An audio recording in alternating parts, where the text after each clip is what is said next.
வணக்கம் hi friends. இன்றைக்கி பிரம்ம முகூர்த்த பூஜை 4 o'clock ஸ்டார்ட் பண்ணியாச்சு.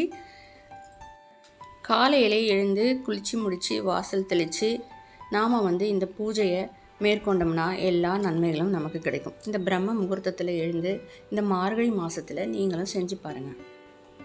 கண்ண பகவானை சொல்லியிருப்பார், மாதங்களிலே நான் மார்கழி ஆவேன் என்று. இந்த மார்கழி மாதத்தில் தான் வீசும் காற்று கூட நமக்கு ஒரு புத்துணர்ச்சியை ஸ்ரீ ஆண்டாள் அருளிய திருப்பாவையை நீங்களும் படித்து பாருங்கள் ஃப்ரெண்ட்ஸ். எளிமையாக தான் இருக்கும், புரியும். 5வது பாடல்.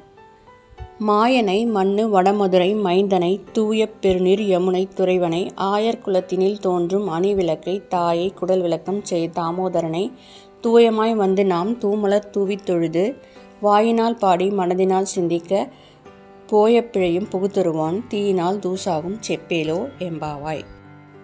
முதல் 2 வரிகளில் மாயனை மண்ணு வடமதுரை, அதாவது மாயக்கண்ணனே வடமதுராவில் வீற்றிருப்பவனே, பிறகு யமுனை நதிக்கரையில் இருப்பவனே. அடுத்து ஆயர் குலத்தில் தோன்றும் மணிவிளக்கே, ஆயர் குலத்திற்கே பெருமை சேர்த்தவனே. அதுக்கப்புறமா தாயை குடல் விளக்கம் செய்த தாமோதரனே, தாயிற்கும் பெற்ற தாயிற்கும் வளர்த்த தாயிற்கும் பெருமை சேர்த்தவனே தாமோதரனே. அடுத்து வரும் வரிகள். தூயமாய் வந்து நாம் தூமலர் தூவித் தொழுது வாயினால் பாடி மனதினால் சிந்திக்க.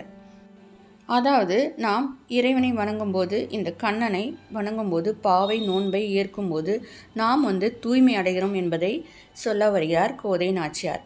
நாம் கெட்ட சிந்தனைகளை அகற்றி நல் சிந்தனைகள் நம் மனதில் ஏற்படும்.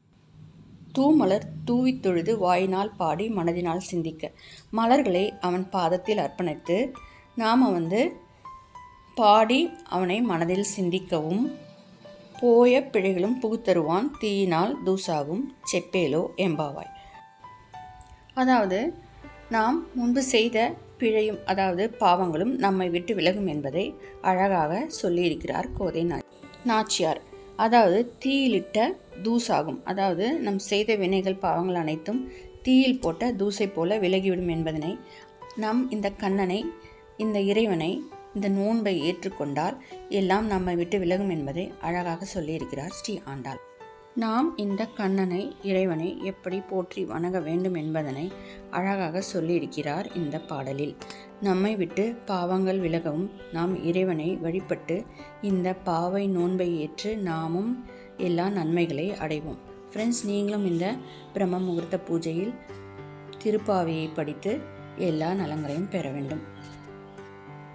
ஃப்ரெண்ட்ஸ், தீபம் காட்டி இந்த பூஜையை முடிச்சிடலாம். உங்களுக்கு பிடிச்சிருந்தால் லைக் பண்ணுங்கள், ஷேர் பண்ணுங்கள், மறக்காமல் சப்ஸ்கிரைப் பண்ணுங்கள். ஃப்ரெண்ட்ஸ், நிறை குறைகள் இருந்தாலும் கமெண்ட் பாக்ஸில் கமெண்ட் பண்ணுங்கள். பிடிச்சிருந்தால் லைக் பண்ணுங்கள், ஷேர் பண்ணுங்கள், சப்ஸ்கிரைப் பண்ணுங்கள். ஃப்ரெண்ட்ஸ், உங்கள் ஃப்ரெண்ட்ஸ் அண்ட் ரிலேட்டிவ்ஸ்க்கும் ஷேர் பண்ணுங்கள்.